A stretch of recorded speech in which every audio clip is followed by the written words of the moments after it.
ಸುರಗುರುಂ ಜಗದೇಕನಾಥಂ ಭಕ್ತಪ್ರಿಯಂ ಸಕಲಲೋಕನಮಸ್ಕೃತಂ ಚ ತ್ರೈಗುಣ್ಯವರ್ಜಿತಮಜಂ ವಿಭುಮಾದ್ಯಮೀಶಂ ವಂದೇ ಭವಘ್ನಮರಾಸುರಸಿದ್ಧವಂದ್ಯಂ ನಾರಾಯಣಂ ನಮಸ್ಕೃತ್ಯ ನರಂ ಚೈವ ನರೋತ್ತಮಂ ದೇವೀಂ ಸರಸ್ವತೀಂ ವ್ಯಾಸಂ ತತೋ ಜಯಮುದೀರಯೇ. ಸ್ವಸ್ತ್ಯಸ್ತು ಸತಾಂ ಹರಿ ಓಂ. ಮಹಾಭಾರತದ ಭೀಷ್ಮ ಪರ್ವದ ಯುದ್ಧದ ಭೀಷ್ಮಾಚಾರ್ಯರ ನೇತೃತ್ವದಲ್ಲಿ ನಡೆಯುತ್ತಾ ಇರುವ ಯುದ್ಧದ ಭಾಗಗಳನ್ನು ನಾವು ನೋಡ್ತಾ ಇದ್ವಿ. ಅದರಲ್ಲಿ ಯುದ್ಧದ ಕೊನೆಯಲ್ಲಿ ಒಂದು ಸರ್ತಿ ಎಲ್ಲರೂ ಸೇರಿ ಚರ್ಚೆ ಮಾಡುವುದಿರುತ್ತೆ. ಹಾಗೆ ಒಂದು ದಿವಸ ಭೀಷ್ಮಾಚಾರ್ಯರನ್ನ ಮುಂದಿಟ್ಟುಕೊಂಡು ದುರ್ಯೋಧನ ಮಾತನಾಡ್ಲಿಕ್ಕೆ ಶುರು ಮಾಡ್ದ. ಅಭಿವಾದ್ಯ ತಥೋ ಭೀಷ್ಮಂ ನಿಷಣ್ಣಃ ಪರಮಾಸನೆ ಕಾಂಚನೆ ಸರ್ವತೋ ಭದ್ರೇ ಸ್ಪರ್ಧಾಸ್ತರಣ ಸಂವೃತೆ. ಅಭಿವಾದ್ಯ ನಮಸ್ಕಾರ ಮಾಡಿದ, ಅವರನ್ನ ಒಂದು ಆಸನದಲ್ಲಿ ಕೂಡಿಸಿದ್ದ. ತಾನು ಕೂಡ ಕಾಂಚನೆ ಸರ್ವತೋ ಭದ್ರೆ, ಬಂಗಾರದ ಆಸನದಲ್ಲಿ ಅವನು ಕೂತು ಎರಡು ಕೈಗಳನ್ನು ಮುಗಿದು ಭೀಷ್ಮಾಚಾರ್ಯರನ್ನ ಕಂಠದಲ್ಲಿ ಅದು ಹೇಗೆ ದುಃಖ ಬಂತೋ ಗೊತ್ತಿಲ್ಲ. ದುರ್ಯೋಧನ ಬಾಷ್ಪ ಗದ್ಗದ ಕಂಠಗಃ, ಗಂಟಲು ಕಟ್ಟಿದ ಹಾಗೆ ಅಶ್ರುಲೋಚನ, ಕಣ್ಣಲ್ಲಿ ನೀರು ತುಂಬ್ಕೊಂಡ್ಬಿಡ್ತು. ಕೈ ಮುಗಿದು ಹೇಳ್ದ, ತ್ವಾಂ ವಯಂ ಹಿ ಸಮಾಶ್ರಿತ್ಯ ಸಂಯುಗೇ ಶತ್ರುಸೂದನ ಉತ್ಸಹೇ ಮರಣೆ ಜೇತುಂ ಸೇಂದ್ರಾನಪಿ ಸುರಾಸುರಾನ್. ನಿಮ್ಮನ್ನೇ ಆಶ್ರಯಿಸಿ ನಾವು ಯುದ್ಧದಲ್ಲಿ ಶತ್ರುಗಳನ್ನ ಗೆಲ್ಲಬೇಕು ಅಂತ ಬಂದದ್ದು. ನೀವು ಯುದ್ಧ ಮಾಡಿದರೆ ದೇವತೆಗಳನ್ನು, ಅಸುರರನ್ನು, ಇಂದ್ರನನ್ನೂ ಸಹಿತ ಯುದ್ಧ ಮಾಡಬಲ್ಲಿರಿ, ಅಂಥ ಉತ್ಸಾಹ ನಿಮಗಿದೆ. ಕಿಮು ಪಾಂಡವ ಸುತಾನ್ ವೀರಾನ್ ಸುಸಹೃದ್ ಗಣಬಾಂಧವಾನ್. ಇನ್ನು ಅವರೇ ನಿಮ್ಮ ಮುಂದೆ ಸೋತು ಹೋಗ್ತಾರೆ ಅಂದ್ರೆ ಪಾಂಡುವಿನ ಸುತರು ನಿನಗೆ ಯಾವ ಲೆಕ್ಕ? ಅವ್ರು ಯಾವ ಲೆಕ್ಕನೂ ಇಲ್ಲ. ನಿನಗೆ ಎದುರುಗಡೆ ಕೆಲವರು ಬಂಧುಗಳಂತೆ ಕಾಣಬಹುದು. ತಸ್ಮಾದ್ ಅರ್ಹಸಿ ಗಾಂಗೆಯ ಕೃಪಾಂ ಕರ್ತು ಮೈ ಪ್ರಭು. ನನ್ನ ಮೇಲೆ ಸ್ವಲ್ಪ ಕರುಣೆ ತೋರಿ, ನನ್ನವರನ್ನ ಗೆಲ್ಲಿಸಿ, ಶತ್ರುಗಳನ್ನ ಸೋಲಿಸುವುದು ಮಾತ್ರ ಅಲ್ಲ, ಜಹಿ ಪಾಂಡು ಸುತಾನ್, ಪಾಂಡುವಿನ ಮಕ್ಕಳನ್ನ ಕೊಂದು ಬಿಡಿ. ಮಹೇಂದ್ರ ಇವ ದಾನವಾನ್. ಇಂದ್ರ ಯಾವತ್ತಾದ್ರೂ ದೈತ್ಯರ ವಿರುದ್ಧ ಹೋರಾಡುವಾಗ ಕರುಣೆ ತೋರಿಸ್ತಾನ? ತೋರಲ್ಲ. ಯುದ್ಧದಲ್ಲಿ ಶತ್ರುಗಳು ಅಂದ್ಮೇಲೆ ಪೂರ್ಣ ಶತ್ರುಗಳೇ, ಅವರನ್ನ ನಿಗ್ರಹ ಮಾಡುವುದಷ್ಟೇ ಅವನ ಕೆಲಸ. ಪೂರ್ವ ಮುಕ್ತಂ ಮಹಾಬಾಹು. ಎಲೈ ಉದ್ದದ ತೋಳಿನವನೇ, ನೀನು ಹಿಂದೆ ಹೇಳಿದ್ದಿ ಹನಿಷ್ಯಾಮಿ ಸಸೋಮಕಾನ್, ಸೋಮಕರಿಂದೊಡಗೂಡಿದ ಪಾಂಡವರನ್ನ ಕೊಲ್ತೇನೆ ಅಂತ ಹೇಳಿದ್ದಿ. ಪಾಂಚಾಲಾನ್ ಕೇಕಯಿ ಸಾರ್ಧಂ ಕರುಷಾನ್ ಚೇತಿ ಭಾರತ. ಕರುಷರು ಅಂತ ಒಂದು ಭಾಗದ ಮನೆ, ಅಂದ್ರೆ ಆ ಮನೆತನದ ಎಲ್ಲರನ್ನು ಕರುಷರು ಅಂತ ಕರೀತಾರೆ. ಕೇಕಯ ದೇಶದವರು ಕೇಕಯರು ಅಂತ ಕರೀತಾರೆ. ಕೇಕಯ ಅಂದ್ರೆ ಗಾಂಧಾರ, ಅಫ್ಘಾನಿಸ್ತಾನದ ಭಾಗದಲ್ಲಿದ್ದವರು, ಅವರೆಲ್ಲ ಪಾಂಡವರ ಪಕ್ಷದಲ್ಲಿದ್ರು. ಪಾಂಚಾಲ ಅಂತಂದ್ರೆ ಹಸ್ತಿನಾವತಿಯ ಮೇಲ್ಭಾಗ, ಮೋಸ್ಟ್ಲಿ ಉತ್ತರಾಖಂಡದ ಭಾಗದ ಜನಗಳೆಲ್ಲ. ಇವರೆಲ್ಲರನ್ನು ನೀನು ನಾಶ ಮಾಡ್ತೇನೆ. ತ್ವದ್ವಚ ಸತ್ಯಮೇವಾಸ್ತು ಜಹಿ ಪಾರ್ಥಾನ್ ಸಮಾಗತಾನ್. ನಿನ್ನ ಮಾತು ಯಾಕೆ ಸತ್ಯ ಆಗ್ತಾ ಇಲ್ಲ? ನಾನು ನಿನ್ನ ಮಾತು ಸತ್ಯ ಆಗುತ್ತೆ ಅಂತ ಪ್ರತಿ ದಿವಸ ನಿರೀಕ್ಷೆ ಮಾಡ್ತಾ ಇದ್ದೇನೆ, ನಮ್ಗೆ ಏನು ಉತ್ತರ ಇಲ್ಲ. ಸುಮ್ಮನೆ ಹೋಗುದು, ಅವರು ಹೊಡಿತಾರೆ, ನಾವು ಹೊಡಿತೀವಿ, ಅಡ್ಡ ಹಿಡಿದು ವಾಪಸ್ ಬರುದು, ಅವ್ರು ಹೊಡಿತಾರೆ, ನಾವು ಹೊಡಿತೀವಿ, ಅಡ್ಡ ಹಿಡಿದು ವಾಪಸ್ ಬರುದು. ಈಗ ಆಗ್ತಾ ಇದೆ. ಏನಿದು ಯುದ್ಧದ ಕತೆ? ಸೋಮಕಾಂಶ ಮಹೇಶ್ವಾಸಾನ್ ಸತ್ಯವಾಗ್ಭವ ಭಾರತ. ಮಾತು ಸತ್ಯ ಆಗ್ಲಿ ನಿಂದು, ನಿನ್ನ ಮಾತಿನಿಂದ ನನಗೆ ಗೆಲುವು ಸಿಗಲಿ. ದಯಯಾಹಿ ಯದಿವಾ ರಾಜನ್ ದ್ವೇಷ್ಯ ಭಾವಾನ್ ಮಮ ಪ್ರಭೋ ಮಂದಭಾಗ್ಯತಯಾವಾಪಿ ಮಮ ರಕ್ಷಸಿ ಪಾಂಡವಾನ್. ಬಹುಶಃ ಪಾಂಡವರ ಮೇಲೆ ದಯೆಯೋ ನನ್ನ ಮೇಲೆ ದ್ವೇಷವೋ ಗೊತ್ತಿಲ್ಲ, ನೀವು ಪಾಂಡವರನ್ನಂತೂ ಏನು ಅಲ್ಲಾಡಿಸ್ತಾ ಇಲ್ಲ, ಸುಮ್ಮನೆ ಕೂತ್ಬಿಟ್ಟಿದ್ದೀರಿ. ಇದು ಪಾಪ ಜೀವ ಬಿಟ್ಟು ಹೋರಾಡ್ತಾ ಇರುವ ಅಜ್ಜನಿಗೆ ಹೇಳ್ತಾ ಇರುವ ಮಾತು. ನಿಮಗೆ ಅವ್ರ ಮೇಲೆ ತುಂಬಾ ಪ್ರೀತಿ, ಅದು ಗೊತ್ತು ನನಗೆ. ನಾನು ಮಂದಭಾಗ್ಯ, ನನ್ನ ಹತ್ರ ಅಷ್ಟು ಭಾಗ್ಯ ಇಲ್ಲ, ನಿಮ್ಮ ಅನುಗ್ರಹವನ್ನು ಪಡೆಯುವಷ್ಟು ದೊಡ್ಡವನು ನಾನು ಆಗ್ಲಿಲ್ಲ ಅಂತ ಅನ್ಸುತ್ತೆ. ಮಮ ರಕ್ಷಸಿ ಪಾಂಡವಾನ್, ನನ್ನನ್ನು ರಕ್ಷಿಸ್ತಾ ಇಲ್ಲ, ನೀವು ಪಾಂಡವರನ್ನೇ ಉಳಿಸ್ತಾ ಇದ್ದೀರಿ. ಅನುಜಾನೀಹಿ ಸಮರೇ ಕರ್ಣಮಾಹವ ಶೋಭಿನಂ. ನನಗೆ ನೋಡಿ ಹೇಗೆ ಕೇಳ್ತಾನೆ ನೋಡಿ, ಅವನೇನು ಹೇಳಿ ಹೋಗಿದ್ದ? ಇವನು ರಣದಲ್ಲಿ ಬಿದ್ದ ಮೇಲೆ ನಾನು ಬರ್ತೇನೆ ಅಂತ ಹೇಳಿದ್ದು. ಇವನೇನ್ ಕೇಳ್ತಾನೆ ನೋಡಿ, ಅನುಜಾನೀಹಿ ಸಮರೇ ಕರ್ಣಂ ಆಹವ ಶೋಭಿನಂ. ಕರ್ಣನನ್ನ ನನಗೆ ಬರ್ಲಿಕ್ಕೆ ಪರ್ಮಿಷನ್ ಕೊಡಿ, ಅಂದ್ರೆ ನೀವು ಸಾಯಿರಿ ಅಂತ. ನೀವು ಸತ್ತೋದ್ರೆ ಕರ್ಣನಿಗೆ ಅವಕಾಶ ಸಿಗುತ್ತೆ, ನೀವು ಸಾಯದೆ ಅವನು ಬರಲ್ಲ ಅಂತಾನೆ. ಯಾರಾದ್ರೂ ಹೀಗೆ ಕೇಳ್ತಾರ? ದಯವಿಟ್ಟು ನೀವು ರಿಸೈನ್ ಮಾಡಿ ನನ್ನ ಮಕ್ಕಳನ್ನ ಅಥವಾ ನನ್ನ ಸಂಬಂಧಿಗಳನ್ನ ಈ ಸ್ಥಾನದಲ್ಲಿ ಕೂಡಿಸಿಡ್ಬೇಕು ಅಂತ ಕೇಳುದು ಅದು ಹೇಗೆ ಮುಖಕ್ಕೆ ಮುಖ ಕೊಟ್ಟು ಹೇಳುವುದು ಸಾಧ್ಯ? ಹೇಳ್ತಾರೆ. ಅಂದ್ರೆ ನಾವು ತುಂಬಾ ಸ್ಟ್ರೈಟ್ ಫಾರ್ವರ್ಡ್ ಅಂತ ಮಾತಾಡ್ತಿರ್ತಾರ ಅಷ್ಟೇ, ಆದ್ರೆ ಅದರಿಂದ ಎದುರುಗಡೆ ಅವನ ಮನಸ್ಸಿನಲ್ಲಿ ಯಾರು ಸಜೇಷಸಿ ರಣೇ ಪಾರ್ಥನ ಅಷ್ಟೇ ಹೇಳಿದ್ರೆ ಏನು ಸಮಸ್ಯೆ ಇಲ್ಲ. ಅವನು ಖಂಡಿತ ನಿಮ್ಮಿಂದಾಗದ ಕೆಲಸ ಮಾಡಿ ಕೊಡ್ತಾನೆ. ಸಜೇಷತಿ ರಣೇ ಸಪತ್ನಾನ್ ಶತ್ರುಗಳನ್ನ ಅವನು ಪಾರ್ಥರನ್ನ ಸುಹೃದ್ ಗಣ ಬಾಂಧವಾನ್ ಅವನ ಸುಹೃತ್ತುಗಳು, ಅವರ ಪರಿವಾರ, ಅವರ ಬಂಧುಗಳು ಅಂತ ಏನು ನೋಡಲ್ಲ. ಅವನು ನನಗೆ ಗೆಲುವು ತಂದು ಕೊಡ್ತಾನೆ, ನೀವು ನನಗೆ ಪರ್ಮಿಷನ್ ಕೊಡಿ. ಈ ಮಾತು ಕೇಳಿದ್ಮೇಲೆ ಭೀಷ್ಮರಿಗೆ ಮಾತೇ ಹೊರಡ್ಲಿಲ್ಲ, ಕುಸ್ತು ಕೂತು ಬಿಟ್ರು.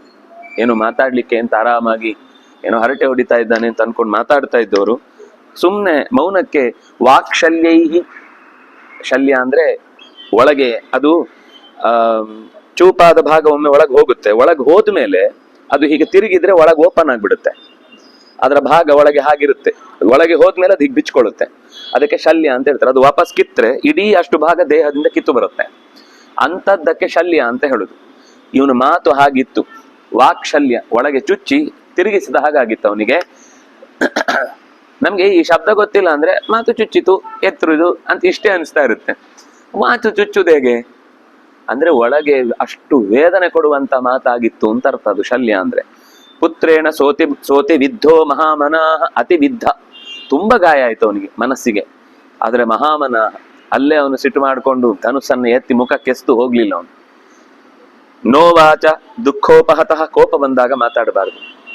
ತುಂಬಾ ಮನಸ್ಸಿಗೆ ಅಹಿತವಾದದ್ದು ನಡೆಯಿತು ಅಂತಂದಾಗ ನಮ್ಮ ಆಗಿನ ರಿಯಾಕ್ಷನ್ ತುಂಬಾ ಅಪಾಯಕಾರಿಯಾಗಿರುತ್ತೆ. ನೋವಾಚ, ಏನು ಮಾತಾಡ್ಲಿಲ್ಲ, ಸುಮ್ಮನೆ ಸ್ವಲ್ಪ ಹೊತ್ತು ಅವನ ಮಾತನ್ನ ಮನಸ್ಸಿನಲ್ಲೇ ಹಾಗೆ ಧಾರಣೆ ಮಾಡಿ ಅದನ್ನ ಸಮಾಧಾನ ಮಾಡ್ಕೊಳ್ತಾ ಇದ್ದಾನೆ. ದುಃಖೋಪಹತ, ಅವನು ಶಲ್ಯ ಅಂತ ಅವನ ಹೆಸರು. ಅವನು ಯುದ್ಧದಲ್ಲಿ ಶಲ್ಯದ ಹಾಗೆ ಅಂತ, ಎದುರಾಳಿಗಳಿಗೆ ಅವನು ಬಂದು ಗುದ್ದಿದ ಅಂದ್ರೆ ಅವ್ರು ಮುಗೀತ್ ಕತೆ ಅಂತ. ಪ್ರಿಯಂ ಪ್ರಿಯಮಣ್ವಪಿ, ಅಪ್ರಿಯಂ ಮನಸ್ಸಿಗೆ ತುಂಬಾ ನೋವಾಗುವಂಥದ್ದು, ದುಃಖದಿಂದ ಹಿಂಡಿ ಹಾಕಿರುವಂತಹದ್ದು. ಒಂದು ಅಣುವಪಿ, ಒಂದು ಸಣ್ಣ ಅಣುವಿನಷ್ಟು ಒಳ್ಳೆ ಮಾತಾಡ್ಲಿಲ್ಲ. ಇಷ್ಟು ದಿವಸ ನೀವು ಮಾಡಿದ್ರಿ, ಇಷ್ಟು ದಿವಸ ನನಗೋಸ್ಕರ. ಅವ್ರಿಗೇನು ಗ್ರಹಚಾರ ಇತ್ತು? ಆ ಬಾಕ್ಲಿಕ ಇವನಿಗಿಂತ ಮುದುಕ, ಇವರ ದೊಡ್ಡಪ್ಪ, ಇವನ ವಯಸ್ಸಿನ ಸೋಮದತ್ತ, ಧೃತರಾಷ್ಟ್ರಾದಿಗಳ ವಯಸ್ಸಿನ ಭೂರಿಶ್ರವಸ್ಸು, ಶಲ, ಭೂರಿ ಎಲ್ಲ ಭೀಷ್ಮಾಚಾರ್ಯ ಇದ್ದಾರೆ ಅಂತ ಅವ್ರು ಈಚೆ ಬಂದದ್ದು. ಭೀಷ್ಮಾಚಾರ್ಯ ಇಲ್ಲ ಅಂದ್ರೆ ಅವ್ರು ಯಾರು ಈ ಕಡೆ ಬರ್ತಿರ್ಲಿಲ್ಲ. ಅವರಿಗೆ ಅವರು ಒಂಥರ ಏನಂತಾರೆ, ತಟಸ್ಥರವರು.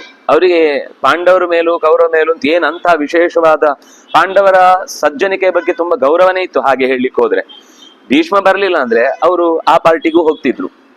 ಆದ್ರೆ ಕೆಲವೊಂದ್ಸಲ ಆಬ್ಲಿಗೇಷನ್ ಏನು ಇರ್ಲಿಲ್ಲ. ಕೆಲವೊಮ್ಮೆ ಏನ್ ಗೊತ್ತಾ, ನಿಮ್ಮ ಅತ್ಯಂತ ಆತ್ಮೀಯರು ಯಾವುದೋ ಒಂದು ಸಂಸ್ಥೆಯನ್ನ ಸಪೋರ್ಟ್ ಮಾಡಿದಾಗ ನೀವು ಏನು ಮಾಡ್ಲಿಕ್ಕೆ ಆಗುದಿಲ್ಲ. ನಿಮ್ಗೆ ಅದು ಇಷ್ಟ ಇಲ್ಲ ಅಂದ್ರೆ ನೀವು ಅದ್ರ ಜೊತೆಗೆ ಸುಮ್ಮನೆ ಹೋಗ್ಬೇಕಾಗತ್ತೆ. ಅದು ಒಂದು ವ್ಯವಸ್ಥೆ. ಅದನ್ನೇ ಗಮನಿಸಿ ದುರ್ಯೋಧನ ಮೊದಲು ದ್ರೋಣಾಚಾರ್ಯನ್ ಹಿಡಿದು ಬಿಟ್ಟಿತ್ತು. ದ್ರೋಣಾಚಾರ್ಯನ್ ಹಿಡಿದ್ರೆ ಅಶ್ವತ್ಥಾಮ ಬರ್ತಾನೆ, ದ್ರೋಣಾಚಾರ್ಯನ್ ಹಿಡಿದ್ರೆ ಕೃಪ ಬರ್ತಾನೆ, ದ್ರೋಣಾಚಾರ್ಯನ್ ಹಿಡಿದ್ರೆ ಭೀಷ್ಮರು ಬರ್ತಾರೆ, ಭೀಷ್ಮರ ಬಂದ್ರೆ ಬಾಕ್ಲಿಕ, ಸೋಮದತ್ತ, ಭೂರಿ, ಶ್ರವ, ಶಲ ಎಲ್ಲರೂ ಒಟ್ಟಿಗೆ ಬಂದ್ಬಿಡ್ತಾರೆ. ಹೀಗೆ ಇವರೆಲ್ಲರೂ ಕೂಡ ಒಂಥರ ಕಸಿವಿಸಿಗೆ ಒಳಗಾಗಿ ಬಂದಿರುವಂತದ್ದಾದ್ರಿಂದ. ಆದ್ರೆ ಯುದ್ಧಕ್ಕೆ ಬಂದಾಗ ಹಿಂದೆಯೂ ಕೂಡ ಬಾಡಿಗೆಗೆ ಸೈನ್ಯವನ್ನ ತರುವುದು ಅಂತ ಇರ್ತಿತ್ತು. ಅವ್ರ ಕೆಲಸ ಏನು ಅಂದ್ರೆ, ಯಾರ ಪಕ್ಷದಲ್ಲಿ ನಾವು ನಿಂತಿದ್ದೇವೆ ಅವ್ರ ಪರವಾಗಿ ಹೋರಾಡುದಷ್ಟೇ. ನಾಳೆ ಇನ್ನೊಬ್ರು ಬಾಡಿಗೆ ಕೊಟ್ಟು ಆ ಕಡೆಯವರು ಕರೆದ್ರು ಅಂದ್ರೆ ಅಲ್ಲಿಗೆ ಹೋಗ್ತಿದ್ರು. ಇದೇನು ಅಂದ್ರೆ ಒಂದು ಮಾನಸಿಕವಾದ ಯಾವುದೇ ನಿಶ್ಚಯ ಇಲ್ಲ ಅವರಿಗೆ. ಆದ್ರೆ ಇವತ್ತು ಹೋರಾಟದ ಆಂದೋಲನ ಜೀವಿಗಳಿದ್ದಾರಲ್ಲ, ಅವ್ರು ಹಾಗಲ್ಲ. ಈ ಹೋರಾಟದಲ್ಲೂ ಇರ್ತಾರೆ, ಎದುರು ಪಕ್ಷದವ್ರು ಮಾಡಿದಂಥದ್ರಲ್ಲಿ ಅದರಲ್ಲೂ ಇರ್ತಾರೆ, ಇನ್ನೊಬ್ರು ಯಾರು ಮಾತಾಡಿದ್ರೆ ಇದಕ್ಕೆ ಅಗೇನ್ಸ್ಟ್ ಇರುತ್ತದು, ಅಲ್ಲಿ ಅದು ಆ ಪ್ಲಕ್ಕಾರ್ಡ್ ಹಿಡ್ಕೊಂಡು ಅಲ್ಲಿ ನಿಂತಿರ್ತಾರೆ. ಅವರಿಗೆ ಒಟ್ಟು ಯಾವುದಕ್ಕೆ ಅಂತ ಒಂದು ಸ್ವಂತಿಕೆ ಯೋಚನೆ ಇಲ್ಲ. ಈ ತರದ ಹೋರಾಟ ಏನಿದೆ ಇದು ಬೌದ್ಧಿಕ ಹೋರಾಟ.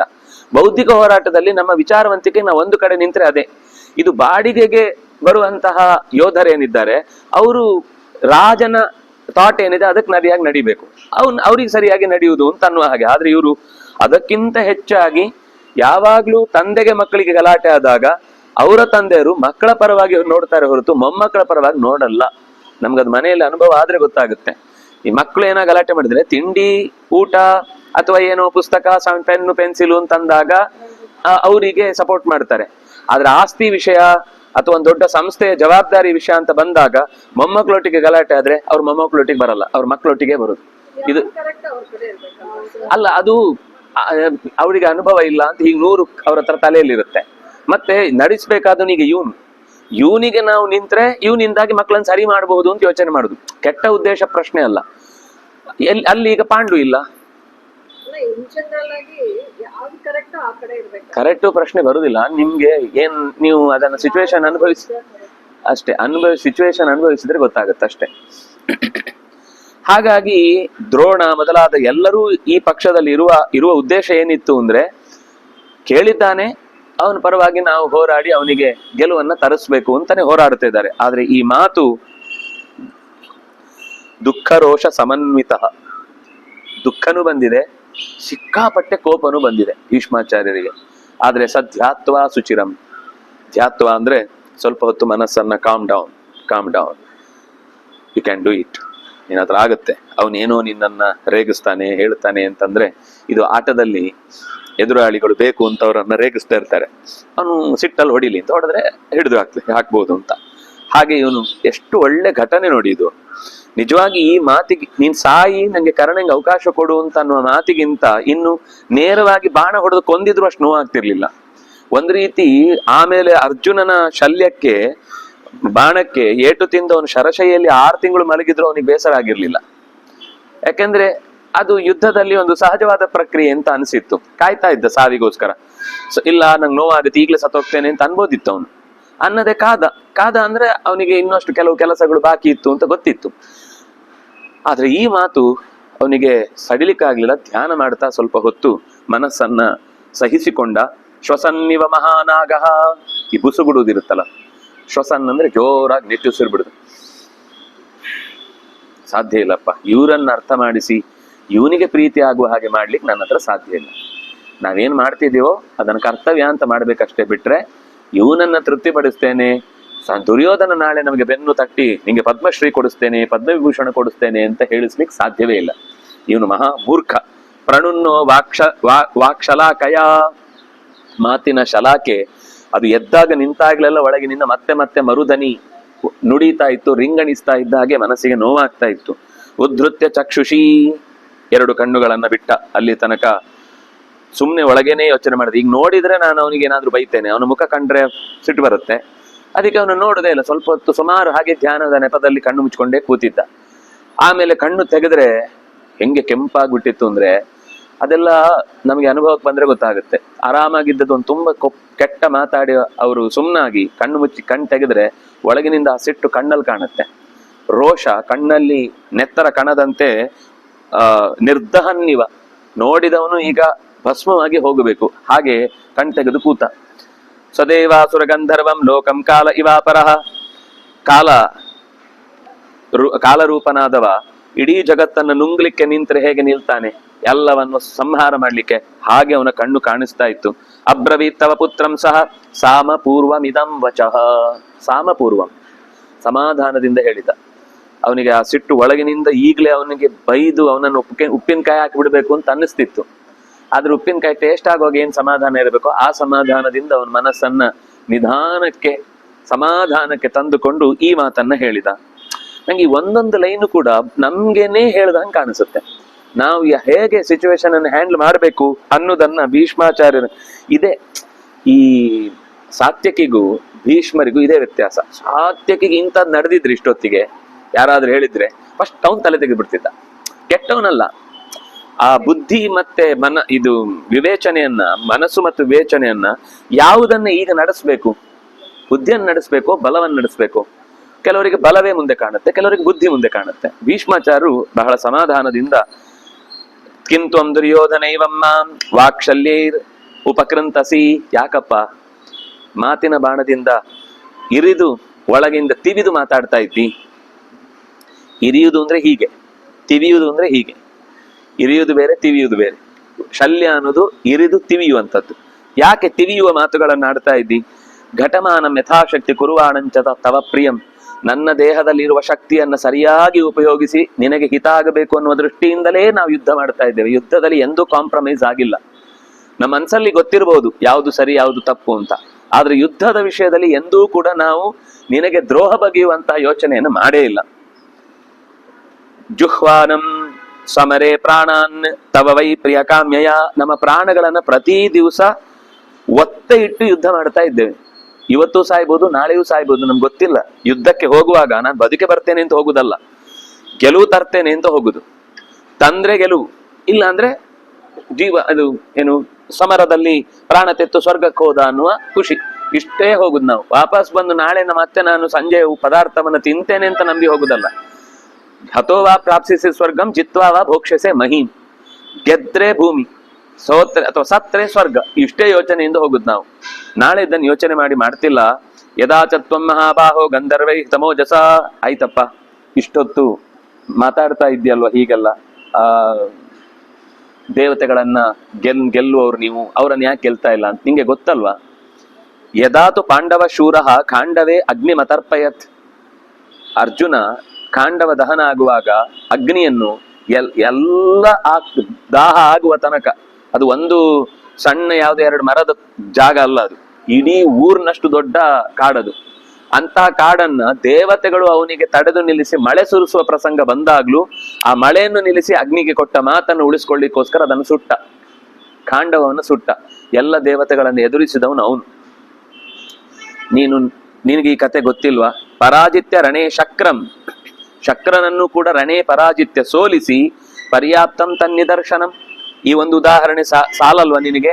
ಪಾಂಡವರು ಎಂಥ ಸಮರ್ಥರು, ದೇವತೆಗಳನ್ನು ಕೂಡ ಎದುರಿಸಬಲ್ಲವರು ಅಂತ. ನೀವು ದೇವತೆಯನ್ನು ಗೆಲ್ಲೋರು, ಆದ್ರಿಂದಾಗಿ ನೀವು ಅವನನ್ನ ಗೆಲ್ತೀರಿ ಅಂತ ಹೇಳಿದ್ರೆ ಏನರ್ಥ? ಚುಚ್ಚುದಲ್ವಾ? ನಿನಗೂ ಗೊತ್ತು ಅವರು ಪಾಂಡವರು ದೇವತೆಗಳನ್ನು ಗೆದ್ದವರು ಅಂತ. ನಾನ್ ಗೆಲ್ಲಬಹುದು ಬೇರೆ ಪ್ರಶ್ನೆ, ಆದ್ರೆ ಪಾಂಡವನನ್ನ ಹಾಗೆ ಗೆಲ್ಲುವುದು ಸುಲಭ ಅಲ್ಲ. ಕೋಪದಿಂದ ಯಾವ ಕೆಲಸವೂ ಆಗಲ್ಲ. ಬಲಾಬಲವನ್ನು ವಿವೇಚನೆ ಮಾಡ್ಬೇಕು. ನನಗೆ ಆ ಬಲ ಇದೆಯಾ, ಆದ್ರೆ ಮಾತ್ರ ಕೆಲಸ ಕೈ ಹಾಕ್ಬೇಕು. ಆಗದೇ ಇರುವ ಕೆಲಸಕ್ಕೆ ಕೈ ಹಾಕಿ ತಲೆ ಹೊಡ್ಕೊಳ್ಳಿಕ್ಕೆ ನಮಗೆ ಯೋಚನೆ ಮಾಡ್ಬೇಕಲ್ಲ, ಯಾವ ಕೆಲಸ ಕೈ ಹಾಕ್ತಾ ಇದ್ದೇವೆ ಅಂತ. ಯಜಾಚತ್ವಂ ಮಹಾಬಾಹೋ ಗಂಧರ್ವೇ ಹಿತಮೋಜಸ ಅಮೋಚಯತ್ ಪಾಂಡು ಸುತಃ ಪರ್ಯಾಪ್ತಂ ತನ್ನಿದರ್ಶನಂ. ನೀನೇನು ಪಾಂಡವರನ್ನ ರೇಗಿಸಿ, ನಮ್ಮಲ್ಲಿ ತುಳುವಲ್ಲಿ ನೋಚಿಸುವುದು ಅಂತ ಒಂದು ಶಬ್ದ ಇದೆ, ನೋಚೋಪಣ ಅಂತ. ಅಂದ್ರೆ ಅವನಿಗೆ ಹಿಂಗ್ ಮಾಡೋದು ಅಂತ. ಅದು ತುಳು ಅಂದ್ರೆ ಮಕ್ಕಳ ಭಾಷೆಯಲ್ಲಿ. ದೊಡ್ಡವರಿಗಾಗುವಾಗ ಅವರಿಗೆ ತೋರಿಸಿ, ಅವ್ರದ್ದು ಐಸ್ ಕ್ರೀಮ್ ತಿಂದಾಗಿರುತ್ತೆ, ಅವರು ಪಾಪ ಖಾಲಿ ಕೂತ್ಕೊಂಡು ನೋಡ್ತಿರ್ತಾರೆ. ಇವರು ಸ್ವಲ್ಪನೇ ಮತ್ತೆ ಅವ್ರಿಗೆ ತೋರಿಸಿ ನಿನ್ಗಾಲಿ ಆಯ್ತಾ, ನಾನು ಇನ್ನೂ ಸ್ವಲ್ಪ ಇದೆ, ಇದನ್ನು ದೊಡ್ಡ ಪ್ರಮಾಣದಲ್ಲಿ ಮಾಡುದನ್ನ ಅಂತ ಹೇಳೋದು. ಇರಿಟೇಟ್ ಮಾಡುವ ಹಾಗೆ. ಹಾಗೆ ನಿನ್ನನ್ನ ಗಂಧರ್ವರು ಅಪಹರಿಸಿಕೊಂಡು ಹೋಗಿದ್ರು. ಅಪಹರಿಸುದು ನಿನ್ನನ್ನು ಸಾಮಾನ್ಯ ಗಂಧರ್ವರು. ಸಾಮಾನ್ಯ ಗಂಧರ್ವರು ಅಂತ ಯಾಕೆ ಹೇಳ್ತಿದ್ದೇನೆ ಅಂತಂದ್ರೆ, ಅವರು ಕಾಡಿನಲ್ಲಿ ಓಡಾಡ್ತಾ ಇದ್ದವರು. ಅವರೇನು ರೆಡಿ ಮಾಡಿಕೊಂಡು ಸೇನೆಯನ್ನ ನಿನ್ನ ಜೊತೆಗೆ ಯುದ್ಧಕ್ಕೋಸ್ಕರ ಬಂದವರಲ್ಲ. ಅವ್ರ ಪಾಡಿಗೆ ಸರೋವರದಲ್ಲಿ ಆಟ ಆಡ್ತಾ ಇದ್ರು. ನಿನ್ನ ಕಡೆಯವರು ಯಾರೋ ಹೋಗಿ ನಮ್ಮ ದುರ್ಯೋಧನ ಬಂದಿದ್ದಾನೆ ಬಿಡಿಸಿ, ಅವನು ಯಾರು ಬಂದ ನಾವ್ ಯಾಕೆ ಹೇಳ್ಬೇಕು, ಅವ್ನ್ ಬೇಕಾದ್ರೆ ಬೇರೆ ಜಾಗಕ್ಕೆ ಹೋಗ್ಲಿ ಅಂತ ಇವ್ರು ಬೈದ್ ಕಳಿಸಿದ್ರು. ನಿನಗೆ ಸಿಟ್ಟು ಬಂದು ನುಗ್ಗಿದ್ರೆ ಅವನನ್ನ ಆರಾಮಾಗಿ ಇಲಿ ಹಿಡ್ದಾಗೆ ಬಾಲದಿಂದ ಎತ್ತಿ ತಗೊಂಡೋಗಿ ಕಟ್ಟಾಕಿ ಮರಕ್ಕೆ ನೇತಾಕಿದ್ರು. ಆಗ ಇದೊಂದು ನಿದರ್ಶನ ಸಾಕಾಗುದಿಲ್ವಾ? ಏನಾಯ್ತು ಆಗ ಅಮೋಚಯತ್ ಪಾಂಡು ಸುತಃ. ಆಗ ಬಿಡಿಸಿದ್ಯಾರು? ಇದೇ ಅರ್ಜುನ ಮತ್ತೆ ಭೀಮ, ಇವರೇ ಇಬ್ರು ನಿನ್ನನ್ನು ಬಿಡಿಸಿದ್ದು. ಬಿಡಿಸಿದಾಗ ನಿನ್ನ ಜೊತೆಗೊಬ್ಬ ಇದ್ದಲ್ಲ, ಸೂತ ಪುತ್ರೇ ಚರಾಧೇಯೇ ಪರ್ಯಾಪ್ತಂ ತನ್ನಿದರ್ಶನಂ ದ್ರವಮಾಣೇಶು ಶೂರೇಶು ಸೋದರೇಶು ತವ ಪ್ರಭೋ. ಯಾರನ್ನ ನಂಬಿಕೊಂಡು ಈಗ ನಾಳೆ ಯುದ್ಧದಲ್ಲಿ ಪಾಂಡವರನ್ನ ಗೆದ್ದು ನಿನಗೆ ವಿಜಯದ ಮಾಲೆಯನ್ನು ಕೊರಳಲ್ಲಿ ಹಾಕಿ ನಿನ್ನನ್ನ ಎತ್ತಿ ಕುಣಿದಾಡಿಸ್ತಾರೆ ಅಂತ ನೀನ್ ಚಿಂತಿಸ್ತಾ ಇದ್ಯಲ್ವಾ? ಇದೇ ಪಾಂಡವರಿಗಿಂತ ಮುಂಚೆ ನಿನ್ನ ಜೊತೆಗೆ ಇದ್ದವರು ಈ ತಮ್ಮಂದ್ರು ಮತ್ತೆ ಕರ್ಣ, ರಾಧೇಯ. ಎಲ್ಲೋದ್ರು ಅವರು? ನಿಂತಿದ್ರ ಯುದ್ಧಕ್ಕೆ? ನಿನಗೆ ಬೆನ್ನು ಕೊಟ್ಟು, ನಿನಗೆ ಹೆಗಲು ಕೊಟ್ಟು ನಿಂತ್ರ, ಬೆನ್ನು ಕೊಟ್ಟು ಓಡೋದ್ರು. ಹಾಗಿದ್ರೆ ಇದು ಒಂದು ಉದಾಹರಣೆ ಸಾಕಾಗಲು. ನಿನ್ನ ಸೋದರೇಶು ಶೂರೇಶು, ನಿನ್ನ ಸೋದರರೇನು ಸಾಮಾನ್ಯರಲ್ಲ, ಎಲ್ಲರೂ ಒಬ್ಬರಿಗಿಂತ ಒಬ್ರು ಭಯಂಕರ ಪರಾಕ್ರಮಿಗಳು. ಅಂಥವರು ಕೂಡ ಆ ಗಂಧರ್ವರ ದಾಳಿ ಆಗುವಾಗ ಒಬ್ರು ಕೂಡ ಇಲ್ಲ, ನೀನ್ ಸಿಕ್ಕಿಬಿದ್ದಿ. ಆಗ ಬಿಡಿಸಿದ್ಯಾರು? ಇದೇ ಪಾಂಡವರು. ನೆನ್ಪಿಟ್ಕೊ. ಯಚ್ಚನ ಸಹಿತಾನ್ ಸರ್ವಾನ್ ವಿರಾಟ ನಗರೇ ತದಾ ಏಕ ಏವಾ ಜಯತ್ಪಾರ್ಥಃ ಪರ್ಯಾಪ್ತಂ ತೊನ್ನಿದರ್ಶನಂ. ಬೇಡ, ಮುಂದೆ ನಾನು ನೀನು ಅವರು ಇವರು ಅಂತ ನಿನ್ನ ಈಗ ಪಂಗಡದಲ್ಲಿ ಯಾವೆಲ್ಲ ಮಂದಿ ಬಹಳ ಆರ್ಭಟದಿಂದ ಯುದ್ಧದಲ್ಲಿ ನಾವೆಲ್ಲ ಸಮರ್ಥರು ಅಂತ ಹೆಗಲು ಮೇಲೇರಿಸಿ ನಿಂತಿದ್ದಾರೋ ಅವರು ಎಲ್ಲರೂ ಕೂಡ ವಿರಾಟ ನಗರದ ಉತ್ತರ ಗೋಗ್ರಹಣ ಪರ್ವದಲ್ಲಿ ಒಬ್ಬನೇ ಒಬ್ಬ ಅರ್ಜುನನನ್ನು ಎದುರಿಸ್ಲಿಕ್ಕಾಗದೆ ಹಿನ್ನಡೆ ಸಾಧಿಸ್ಲಿಲ್ವಾ? ಅಷ್ಟೂ ಜನರನ್ನ ಪರ್ಯಾಪ್ತಂ ತನ್ನಿದರ್ಶನಂ ಸಹಿತಾನ್ ಸರ್ವಾನ್, ನಾನು ನೀನು ಎಲ್ಲರೂ ಸೇರಿ ಅಲ್ಲಿದ್ವಿ. ಇದರಲ್ಲಿ ನಾವಿಬ್ರು ಸಾಕ್ಷಿಗಳು, ಅಲ್ಲಿ ನೀನು ಒಬ್ನೇ ಸಾಕ್ಷಿ ಸಿಕ್ಕಾಕೊಂಡವನು. ಪಾಂಡವರು ಏನ್ ಮಾಡಿದ್ದಾರೆ ಅಂತ ನೀನು ಇಲ್ಲ, ಅಲ್ಲಿ ಹಾಗಾಗಿತ್ತು, ಕಥೆನೇ ಬೇರೆ, ಅದು ನಾನ್ ಸೋತದ್ದಲ್ಲ, ಅವರು ಬಿಡಿಸ್ಕೊಂಡ್ ಬರ್ಬೇಕೇನಾಗ್ಲಿಲ್ಲ, ನಾನೇ ಗೆದ್ದಿದ್ದು ಅಂತ ಏನಾದ್ರೂ ನೀ ಕತೆ ಚೇಂಜ್ ಮಾಡುದು, ನೀನ್ ಪ್ಲೇಟ್ ಚೇಂಜ್ ಮಾಡುವನು. ಇದು ನಿನಗೆ ಗೊತ್ತಿರೋ ಕಥೆ ಅಂತ ನಾನು ಹೇಳಿದ್ದು. ಈಗ ನನಗೂ ನಿನಗೂ ಇಬ್ಬರಿಗೂ ಒಟ್ಟಿಗೆ ಆಗಿರೋ ಅನುಭವವನ್ನು ಹೇಳ್ತಾ ಇದ್ದೇನೆ. ಅಂದ್ರೆ ಈ ಕ್ರಮ ಬೆಳೆಸಿದ್ ನೋಡಿ, ಆ ನಿದರ್ಶನ ಕೊಡುವ ಕ್ರಮ ಅವನಿಗೆ ಮಾತ್ರ ಗೊತ್ತಿರೋದನ್ನು ಹೇಳ್ದ. ಆಮೇಲೆ ಫಸ್ಟು ಅವನಿಗೂ ಗೊತ್ತಿಲ್ಲದ ಬೇರೆಯಿಂದ ತಿಳ್ಕೊಂಡದ್ದು, ಅವನು ಅರ್ಜುನನ ಪ್ರಕರಣ ಅವನು ನೋಡಿದ್ದಲ್ಲ, ಬೇರೆಯವರಿಂದ ತಿಳ್ಕೊಂಡದ್ದು.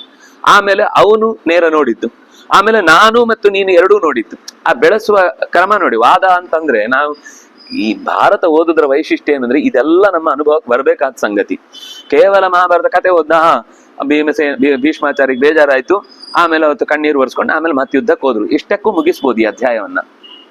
ಆದ್ರೆ ಅಲ್ಲಿಯ ಮಾತುಗಳು ಪ್ರತಿಯೊಂದು ಕೂಡ ಹಂತ ಹಂತಕ್ಕೂ ನಮಗೆ ಇದರಲ್ಲಿ ಏನಿಲ್ಲ ರೀ ಸ್ವಾರಸ್ಯ. ಮಹಾಭಾರತ ಸುಮ್ನೆ ಸ್ವಲ್ಪ ಜಾಸ್ತಿ ಅವ್ರು ಟೈಮ್ ಇತ್ತು, ಪುರುಷೋತ್ತಲ್ಲಿ ಮಾತಾಡ್ತಾ ಇದ್ರು, ಅದನ್ನೆಲ್ಲ ಇವ್ರು ಬರ್ದಿಟ್ರು ಅಂತ ಹಿಂಗೆ ಹೇಳೋರಿದ್ದಾರೆ. ನಾನು ಹೇಳುದು, ನೀವು ಒಂದ್ಸಲ ಆದ್ರೂ ಅದನ್ನ ಆ ಗಮನ ಇಟ್ಟು ನೋಡಿದೀರಾ? ಸುಮ್ನೆ ಹರಟೆ ಅಂತ ಮಾತಾಡಿದ್ರೆ ನಾವು ಹರಟೆ ಹೊಡೆಯೋರು ಅಂತ ಆಗುತ್ತೆ. ಯಾಕೆ ಕೊಡ್ಬೇಕು ಅಂದ್ರೆ ಈಗ ಒಬ್ಬ ಅವನು ನಾಯಕ ಅಲ್ವಾ, ರಾಜನ ಮಗ ಅಲ್ವಾ, ಇವನಿಗೆ ಅಧಿಕಾರ ಇಲ್ಲ. ಭೀಷ್ಮರು ನಾನು ಅಧಿಕಾರ ತಗೊಳ್ಳಲ್ಲ ಅಂತಾನೆ ಪ್ರತಿಜ್ಞೆ ಮಾಡಿ ಕೂತಿರುವುದು. ಅವ್ರು ಇರುವುದು ಸೇವೆಗೋಸ್ಕರ, ತಂದೆಯ ಮಾತನ್ನು ಉಳಿಸ್ಲಿಕ್ಕೋಸ್ಕರ. ಇದಕ್ಕೆ ಅವ್ರು ಹೇಳಿರ್ತಾರೆ, ನೀನು ಇದಕ್ಕೆ ಯಾವತ್ತೂ ಕೂಡ ತೊಂದರೆ ಆಗದಂತೆ ನೋಡ್ಕೊಳ್ಬೇಕು ಅಂತ. ನಾನು ಅಧಿಕಾರ ತಗೊಳ್ಳಲ್ಲ ಅಂತ ಹೇಳಿದಾಗ, ಸರಿ ಅಧಿಕಾರಕ್ಕೆ ನೀನ್ ಬರಲ್ಲ ಅಂದ್ರೆ ಯಾರು ಬಂದ್ರು ನೀನ್ ಅವ್ರ ಜೊತೆಗೆ ಇರ್ಬೇಕು ಅಂತ. ಅದಕ್ಕೆ ಇಚ್ಛಾಮರಣಿ ಆಗುವಂತನೂ ಅನುಗ್ರಹ ಮಾಡಿದ್ದಿದ್ದು. ಹಾಗಾಗಿ ಈಗ ಅವನಿಗೆ ಅರ್ಥ ಆಗ್ಬೇಕಲ್ಲ ನಾವೇನ್ ಮಾಡ್ತಾ ಇದ್ದೇವೆ ಅಂತ. ಕೆಲವೊಮ್ಮೆ ಅನ್ಸುತ್ತೆ ಅವ್ರಿಗೆ ನಮ್ಗೆ ಈಗ ಅನ್ಸುತ್ತೆ, ನಾವೆಷ್ಟೋ ಸಲ ಹೀಗೆ ಯಾರಿಗೂ ಸರ್ಟಿಫಿಕೇಟ್ ಕೊಡ್ತಾ ಇರ್ತೇವೆ, ಎಲ್ಲ ಮುಗ್ದ್ಮೇಲೆ ಅನ್ಸುತ್ತೆ ಕೊಡ್ಬಾರ್ದಿತ್ತು ಅಂತ. ಆದ್ರೆ ಆ ಹೊತ್ತಿಗೆ ಹಾಗೆ ಅನ್ಸುತ್ತೆ, ಕೊಡ್ಬೇಕು, ಇಲ್ಲ ಅಂದ್ರೆ ಅವನಿಗೆ ಅರ್ಥ ಆಗಲ್ಲ. ಅದಕ್ಕೋಸ್ಕರ ಹೇಳಿದ್ರು, ಪರ್ಯಾಪ್ತಂ ತನ್ನಿದರ್ಶನಂ ದ್ರೋಣಂಚ ಯುತಿ ಸಂರಬ್ಧಂ ಮಾಂ ಚ ನಿರ್ಜಿತ್ಯ ಸಂಯುಗೆ ವಾಸಾಂಸಿ ಸಮಾದತ್ತ ಪರ್ಯಾಪ್ತಂ ತನ್ನಿದರ್ಶನಂ. ಇನ್ನೊಂದು ಹೇಳ್ತಾನೆ, ದ್ರೋಣಾಚಾರ್ಯರು, ನೀನು, ನಿನ್ನ ತಮ್ಮಂದ್ರು ಕರ್ಣ ಎಲ್ಲರೂ ಕೂಡ ಆ ಅರ್ಜುನನ ಕೈಯಲ್ಲಿ ಸೋತಾಗ ನನ್ನದೊಬ್ಬನದು ಬಿಟ್ಟು ಉಳಿದ ಎಲ್ಲರ ವಾಸಾಂಸಿ ಬಟ್ಟೆ ಅಂತ ತಗೊಂಡೋಗಿದ್ದ ಅವನು ಅರ್ಜುನ. ಅವನು ಈ ಉತ್ತರ ಅವರ ಅರಮನೆಯಲ್ಲಿ ಯುದ್ಧಕ್ಕೆ ಹೋಗುವಾಗ ಆ ಹೆಣ್ಮಕ್ಳೆಲ್ಲ ಏನೋ ಕೇಳಿದಾಗ ನಿಮ್ಗೆ ಏನಾದ್ರು ತರ್ತೇನೆ ಅಂತ ಹೇಳುವಾಗ ಅವರ ಇದರಲ್ಲಿ ಒಳ್ಳೊಳ್ಳೆ ಕಸೂತಿ ಮಾಡಿದಂತಹ ಒಳ್ಳೊಳ್ಳೆ ಉತ್ತರೀಯಗಳಿರ್ತವೆ, ಅದನ್ನ ನಾನು ನಿಮ್ಗೆ ಗಿಫ್ಟ್ ಆಗಿ ತರ್ತೇನೆ ಅಂತ ಹೇಳಿ ಹೋಗಿರ್ತಾನೆ. ಅದು ಬೃಹನ್ನಳೆಯಾಗಿ ಕೇಳಿಸ್ಕೊಂಡಿರ್ತಾನೆ. ಹಾಗಾಗಿ ಅವನು ಎಲ್ಲ ಮುಗಿದ ಮೇಲೆ ನೀನ್ ಮಾತು ಕೊಟ್ಟಿದ್ದಲ್ಲಿ ಈಗ ವಾಪಸ್ ಹೋಗೋಕೆ ಕೇಳಿದ್ರೆ ಏನ್ ಮಾಡ್ತಿ, ತಗೊಂಡ್ ಬಾ ಅಂತ ಹೇಳಿ ಅವನನ್ನು ಕಳಿಸ್ತಾನೆ. ಅವನು ಜೃಂಭಕಾಸ್ತ್ರವನ್ನು ಬಿಟ್ಟಿರ್ತಾನೆ ಅರ್ಜುನ. ಆಗ ಹೇಳ್ತಾನೆ, ಭೀಷ್ಮನನ್ನೊಬ್ಬನನ್ನು ಮಾತ್ರ ಟಚ್ ಮಾಡಬೇಡ, ಯಾಕಂದ್ರೆ ಅವನಿಗೆ ಈ ಅಸ್ತ್ರದಿಂದ ಏನು ಆಗಲ್ಲ. ನೀನು ಅವನನ್ನು ಹಿಡಿಲಿಕ್ಕೆ ಕುತ್ತಿಗೆಗೆ ಕೈ ಹಾಕಿ ತೆಗಿಲಿಕ್ಕೆ ಹೋದಾಗ ಅವನು ಹಿಡಿಯುದು, ನಿನ್ನ ಜೀವ ಬಾಯಿಗೆ ಬರುದು, ಆಮೇಲೆ ಅಂತ ಬೊಬ್ಬೆ ಹೊಡೆದು ಅರ್ಜುನ ಅಂತ ಕಿರ್ಚುದು, ನಾನ್ ಮತ್ತೆ ಅಲ್ಲಿ ಬರುದೆಲ್ಲ ರಗಳೆ ಆಗುತ್ತೆ. ಅದೊಂದು ಬಿಟ್ಟು ಉಳಿದದು ಎಲ್ಲರದ್ದು ನೀನೇನು ಟೆನ್ಷನ್ ಮಾಡ್ಕೊಳ್ಳೋದು ತಗೊಂಡ್ ಬಾ ಅಂತ ಹೇಳಿದ್ದ. ಅವ್ನು ತಗೊಂಡು ಹೋಗಿದ್ದ ಕೂಡ, ನೆನ್ಪಿಲ್ವಾ ನಿನಗೆ? ಇದು ಅರ್ಜುನ ತನ್ನ ಒಬ್ಬ ಸಹಾಯಕ್ಕೆ ಬಂದವನ ಕೈಯಲ್ಲಿ ಮಾಡಿಸಿದ ಕೆಲಸ. ಅಂದ್ರೆ ಅವನಿಗೆ ಅಷ್ಟು ನಿಷ್ಠೆ, ತನ್ನ ಅಸ್ತ್ರದ ಪ್ರಯೋಗದಿಂದ ಏನ್ ಪರಿಣಾಮ ಇರುತ್ತೆ ಅಂತ. ಇದು ಸಾಕಾಗಲ್ವಾ ಅರ್ಜುನನ ಸಾಮರ್ಥ್ಯ ಏನು ಅಂತ ತಿಳ್ಕೊಳ್ಳಿಕ್ಕೆ? ಯಥಾ ದ್ರೌಣಿಂ ಮಹೇಶ್ವಾಸಂ ಶಾರದ್ವತಮಥಾಪಿ ವಾ ಗೋಗ್ರಹೇ ಜಿತವಾನ್ ಪೂರ್ವಂ ಪರ್ಯಾಪ್ತಂ ತನ್ನಿದರ್ಶನಂ. ನಾನು ನೀನು ಮಾತ್ರ ಅಲ್ಲ, ಈಗ ಯಾರನ್ನೆಲ್ಲ ನೀನ್ ನಂಬ್ಕೊಂಡು ಹೋಗ್ತಾ ಇದ್ದಿ, ಸ್ವತಃ ಆ ರಾಧೇಯನನ್ನು, ಯಾರು ಅಶ್ವತ್ಥಾಮನನ್ನು, ಕೃಪಾಚಾರ್ಯರನ್ನು, ಎಲ್ಲರನ್ನೂ ಆ ಯುದ್ಧದಲ್ಲಿ ಗೆದ್ದಿದ್ದಾನೆ. ಭಾರಿ ನೀನ್ ಆಗದಿಂದ ಯಾರನ್ನ ನಂಬಿಕೊಂಡು ನಾನು ಯುದ್ಧ ಮಾಡಿ ಗೆದ್ದು ಬಿಡಬಲ್ಲೆ ಅಂತ ಹೇಳ್ತಿದ್ಯೋ, ಕರ್ಣಂ ಸದಾ ಪುರುಷಮಾನಿನಂ ಉತ್ತರಾಯಿ ದದೌ ವಸ್ತ್ರಂ ಪರ್ಯಾಪ್ತಂ ತನ್ನಿಶು ನಿದರ್ಶನಂ. ಕರ್ಣನ ಉತ್ತರೆಯೂ ಕೂಡ ಈಗ ಉತ್ತರೆ ಹತ್ರ ಇದೆ. ಅದ್ ಸಾಕಾಗಲ್ವಾ? ಕರ್ಣ ಏನ್ ಹಾರಾಡ್ತಾನೆ ಅಂತ ನೀನ್ ಮಾತಾಡುದು, ಅವನ ಹತ್ರನೂ ಆಗಲ್ಲ. ನಿವಾತ ಕವಚಾನ್ ಯುದ್ಧೇ ವಾಸವೇನಾಪಿ ದುರ್ಜಯಾನ್. ಇಂದ್ರನೂ ಕೂಡ ಗೆಲ್ಲಲಾಗದೇ ಇದ್ದ ನಿವಾತ ಕವಚರು ಅನ್ನುವಂತಹ ದೊಡ್ಡ ರಕ್ಕಸರ ಪಡೆಯನ್ನ ಅರ್ಜುನ ಹೋರಾಡಿ ಅವರನ್ನ ಸೋಲಿಸಿ ಲೋಕಕ್ಕೆ ಕ್ಷೇಮವನ್ನುಂಟು ಮಾಡಿದ ಕೆಲಸ ಸಾಕಾಗುದಿಲ್ವಾ ನಿನಗೆ ಕೇಳಲಿಕ್ಕೆ? ಕೋಹಿ ಶಕ್ತೋರಣೆ ಜೇತುಂ ಪಾಂಡವಂ ರಭಸಂ ತದಾ. ಇಂತಹ ಚುರುಕಾದಂತಹ ಸಾಮರ್ಥ್ಯದಿಂದ ಯಾರನ್ನೂ ಕೂಡ ಸಾಟಿ ಅಲ್ಲದ ರೀತಿಯಲ್ಲಿ ನಿಂತಿರುವಂತವನನ್ನ ನಾವು ಇನ್ನು ಅದೊಂದಾಯ್ತಾ, ಅವನು ಹೀಗೆ. ಇನ್ನು ಕೋಹಿ ಶಕ್ತೋ ರಣೇ ಜೇತುಂ ಯಸ್ಯ ಗೋಪ್ತ ಜಗದ್ಗೋಪ್ತ ಶಂಖಚಕ್ರ ಗದಾಧರ. ಹೀಗಿರುವ ಪಾಂಡವನಿಗೆ ಗೋಪ್ತ ರಕ್ಷಕನಾಗಿರುವಂತಹ ಶಂಖಚಕ್ರ ಗದೆಯನ್ನ ಹಿಡಿದು ನೋಡಿ, ಅವನಿಗೆ 4 ಕೈ ಕಂಡಿದೆ ಅಂತ ಅರ್ಥ ಭೀಷ್ಮನಿಗೆ. ಬೇರೆಯವರೆಲ್ಲರೂ ಸಾಮಾನ್ಯ ದುರ್ಯೋಧನ ಎಲ್ಲ ಮಾತಾಡುವಾಗ ಕೃಷ್ಣನನ್ನ 2 ಕೈಗಳಲ್ಲಿ ಚಿಂತಿಸೋದು. ಆದ್ರೆ ಭೀಷ್ಮಾಚಾರ್ಯ ಹೇಳ್ತಾರೆ, ಶಂಖಚಕ್ರ ಗದಾಧರನಾದಂತಹ ಜಗತ್ತನ್ನೇ ರಕ್ಷಿಸುವಂತಹ ವಾಸುದೇವ ಅನಂತ ಶಕ್ತಿ ಸೃಷ್ಟಿ ಸಂಹಾರಕಾರಕ. ಆರಂಭದಲ್ಲಿ ಈ ಭಾರತವನ್ನು ಶುರು ಮಾಡುವಾಗ ಈ ಇಡೀ ಭಾರತದ ಉದ್ದೇಶ ಏನು ಅಂದ್ರೆ ಕೃಷ್ಣನ ಮಾಹಾತ್ಮ್ಯವನ್ನ ಹೇಳುವುದು ಅಂತ ಅದು ಪ್ರತಿಜ್ಞೆ ಮಾಡುತ್ತೆ. ಕೃಷ್ಣ ಮಾಹಾತ್ಮ್ಯ ಉತ್ತಮಂ. ನಮ್ಗೆ ಎಲ್ಲೂ ಹೋದ್ರು ಒಂದು ಕಡೆ ಆದ್ರೂ ಹೀಗೊಂದು ಮಾತು ಬರುತ್ತೆ ಮಧ್ಯದಲ್ಲಿ, ಸೃಷ್ಟಿ ಸಂಹಾರ ಕಾರಕ. ಈಗ ನೀವು ಲೋಕದ ಪ್ರಕಾರ ನೋಡಿದ್ರೆ ಇವನು ಯಾವುದು ಗೋಪ ಬಾಲಕನಾಗಿ ಹಸು ಮೇಯಿಸ್ಕೊಂಡಿದ್ದವನು.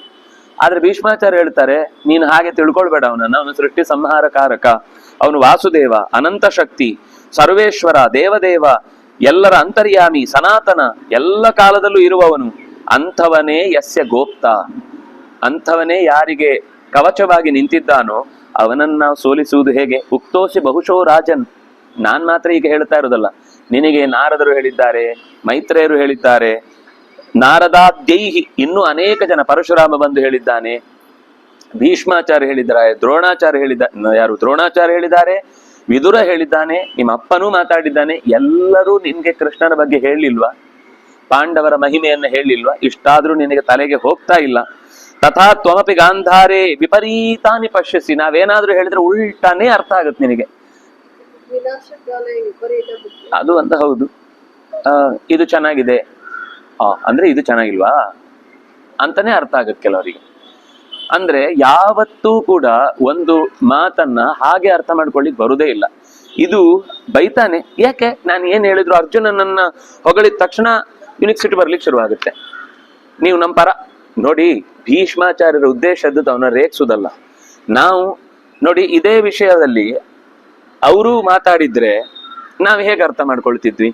ಭೀಷ್ಮಾಚಾರ್ಯ ಸಾಮಾನ್ಯ ಅಲ್ಲ ಹಾಗೆ. ಆಗ ಭೀಷ್ಮಾಚಾರ್ಯರನ್ನ ಅವರು ತಮ್ಮ ದೊಡ್ಡ ಅಥವಾ ಸಂಬಂಧಿ ಎನ್ನುವ ದೃಷ್ಟಿಯಿಂದ ಹೊಗಳುದಲ್ಲ, ಭೀಷ್ಮಾಚಾರ್ಯರ ಸಾಮರ್ಥ್ಯವನ್ನೇ ಪಾಂಡವರು ಹೊಗಳುದು ಅಂತ ಅರ್ಥ ಮಾಡ್ಕೊಳ್ತೇವೆ. ಆದ್ರೆ ಈ ದುರ್ಯೋಧನೆಗೆ ಅರ್ಥನೇ ಆಗುದಿಲ್ಲ. ಆಚೆದು ಹೊಗಳಿದ ತಕ್ಷಣ ನೀವು ಅವರ ಪರವಾಗಿಯೇ ಚಿಂತಿಸ್ತಾ ಇರುವವರು, ನಿಮ್ಗೆ ಅವರು ಅಂದ್ರೆ ಇಷ್ಟ, ಅದಕ್ಕೆ ಅವರನ್ನು ಹೊಗಳ್ತೀರಿ. ಈ ಹೊಗಳುವುದಕ್ಕೂ ಇಷ್ಟಕ್ಕೂ ಸಂಬಂಧ ಗೊತ್ತಿಲ್ಲ ಬಹಳ ಜನಕ್ಕೆ. ಹೊಗಳುವುದು ಅಂದ್ರೆ ಕೆಲವರು ಹಾಗೆ ಮಾಡ್ತಾರೆ, ಆದ್ರಿಂದ ಲೋಕದಲ್ಲಿ ಅನ್ಸುತ್ತೆ.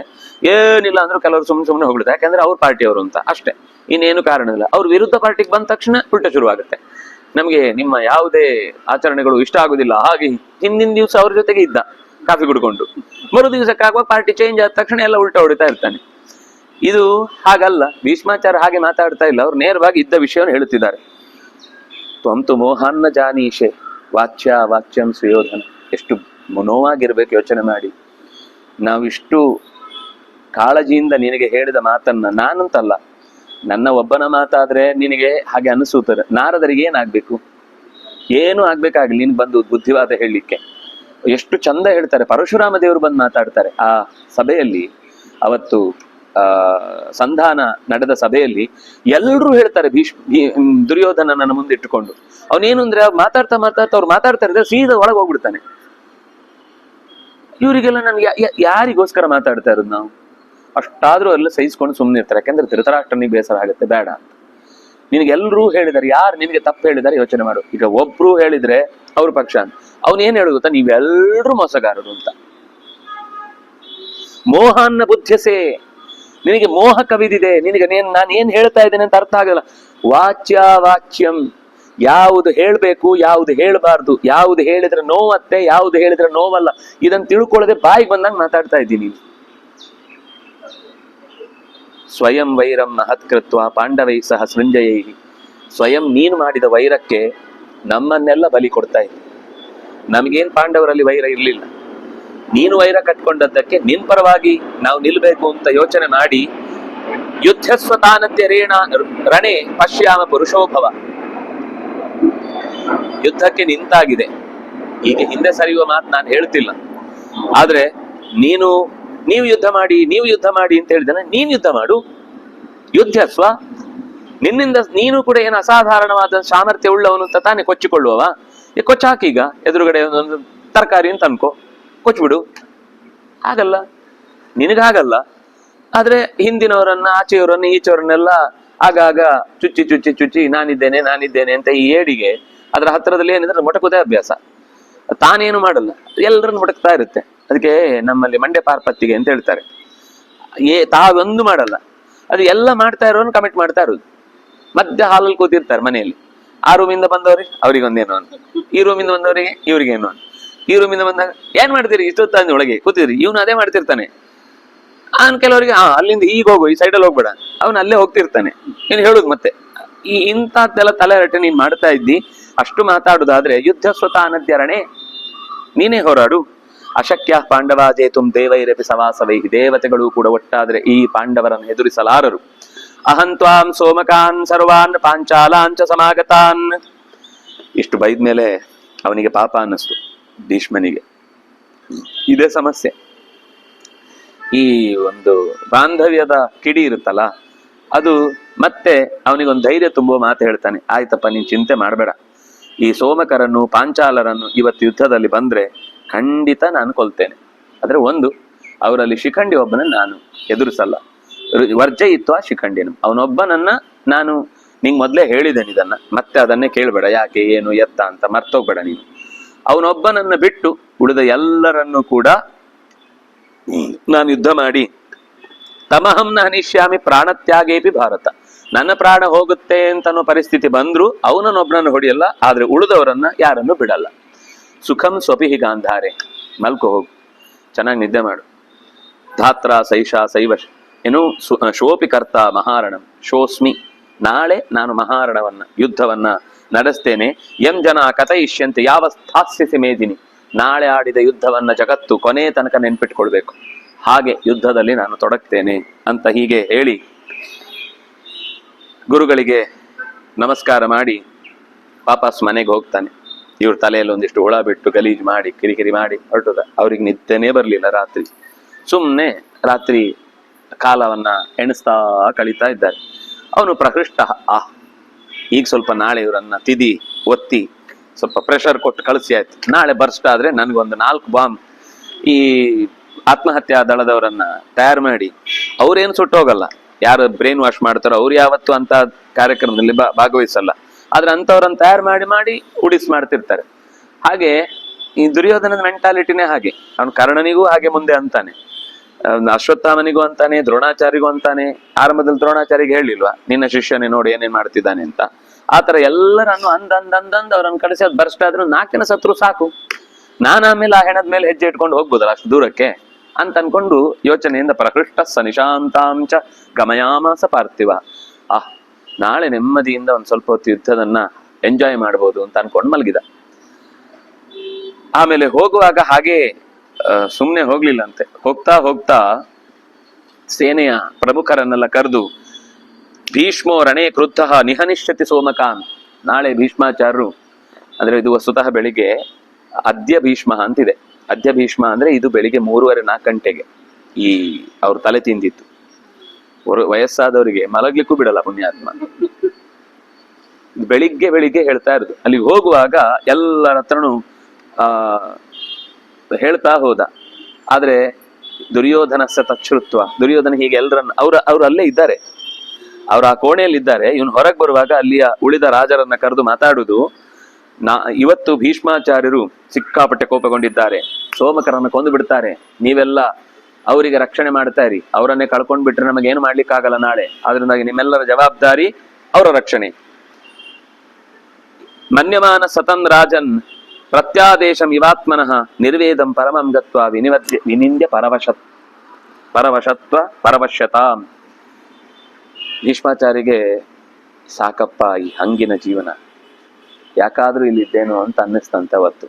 ಪರವಶ್ಯತಾಂ ವಿನಿಂದ್ಯ, ಇನ್ನೊಬ್ಬರ ಕೈ ಕೆಳಗೆ ಕೆಲಸ ಮಾಡುವುದು ಅನ್ನುವಷ್ಟು ಒಂದು ಕಷ್ಟದ ಪರಿಸ್ಥಿತಿ ಉಂಟಲ್ಲ, ಡಿಸಿಷನ್ ಅನ್ನೋದನ್ನ ತಗೊಳ್ಳಿಕ್ಕಾಗದೆ. ಯಾಕಂದ್ರೆ ಇವನು ಯುದ್ಧವನ್ನು ನಿಲ್ಲಿಸ್ಬೇಕು, ನಾವು ಮಾಡ್ಲಿಕ್ಕಾಗಲ್ಲ, ನಮ್ಮ ಕೈಯಲ್ಲಿ ಅಧಿಕಾರ ಇಲ್ಲ. ನಿಲ್ಲಿಸ್ಲಿಕ್ಕೆ ನಾವು ಅವನಿಗೆ ಹೇಳ್ಬೋದಷ್ಟೇ ಬಿಟ್ರೆ ನಿಲ್ಲಿಸ್ಲಿಕ್ಕೆ ನಾವು ತಡಿಲಿಕ್ಕಾಗಲ್ಲ. ಆದ್ರೆ ಹೇಳುವಷ್ಟು ಹೇಳಿ ಆಯ್ತು. ಹೀಗಿದ್ರು ಏನು ಇವನು ರಾಜನ ಮಾತನ್ನು ಕೇಳಿಸ್ಕೊಳ್ಳಲ್ಲ, ನಮ್ಮ ಮಾತನ್ನು ಕೇಳಿಸ್ಕೊಳ್ಳಲ್ಲ. ನಿರ್ವೇದಂ ಪರಮಂ ಗತ್ವ. ತುಂಬಾ ಹರ್ಟ್ ಆಯ್ತಂತ ಅವರಿಗೆ. ಎದೆ ಹಿಂಡಿದ್ರೆ ಬಹುಶಃ ನೆತ್ತರೆ ಬರ್ತಿತ್ತು ಹೊರಗಡೆ, ಅಷ್ಟು ವೇದನೆ ಆಗಿದೆ ಮನಸ್ಸಲ್ಲಿ. ದೀರ್ಘಂ ದಧ್ಯೌಷ ಅಂತನವ, ಜೋರಾಗಿ ಉಸಿರಾಡ್ತಾನೇ ಇದ್ದಾರೆ. ಅವ್ರು ಎಷ್ಟು ಉಸಿರಾಡಿದ್ರು ಕೆಲವೊಂದ್ಸರ್ತಿ ಒಂದ್ಸರ್ತಿ ನಿಶ್ವಾಸ ತೆಗೆದ್ರೆ ಕೆಲವೊಮ್ಮೆ ಆರಾಮ ಆಗುತ್ತೆ, ಕೆಲವೊಂದ್ಸರ್ತಿ ಹಾಗಾಗಲ್ಲ. ಅದು ಮತ್ತೆ ನೆನಪಾಗಿ ನೋವಾಗ್ಲಿಕ್ಕೆ ಶುರು ಆಗುತ್ತೆ. ಮತ್ ಸ್ವಲ್ಪ ಹೊತ್ತಿಗೆ ಮತ್ತೆ ನಿಶ್ವಾಸ ಬಿಡ್ಬೇಕಾಗುತ್ತೆ, ಮತ್ತೊಂದ್ಸರ್ತಿ ನೆನಪಾಗುತ್ತೆ. ಹೀಗೆ ಇಡೀ ದಿವಸ ನಿಶ್ವಾಸಗಳದೇ ಕಳೆದಿದ್ದಾನೆ.